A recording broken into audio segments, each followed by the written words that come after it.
हुकूमत पाकिस्तान ने मुल्क में खाम तेल को ज़ख़ीरा करने का अमल ज़्यादा आसान बना दिया है।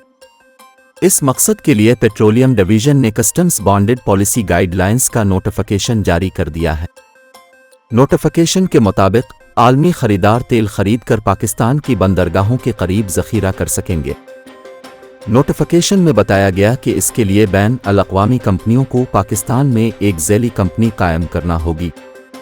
ज़ख़ीरा किया जाने वाला खाम तेल रिफाइनरियों और तेल कंपनियों को फ़रोख्त किया जाएगा। नोटिफिकेशन में मज़ीद बताया गया कि तेल कंपनियां तेल खरीदने के लिए डॉलर्स की बजाय पाकिस्तानी रुपए में भी अदायगियां कर सकेंगी। इस तरह तेल की खरीद व फरोख्त के लिए हुकूमत को कोई ज़मानत नहीं देना पड़ेगी।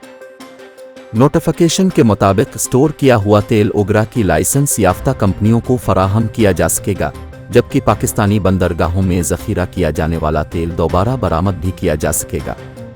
अलबत्ता खाम तेल बरामद करने के लिए कंपनियों को ओगरा से इजाज़त लेना होगी।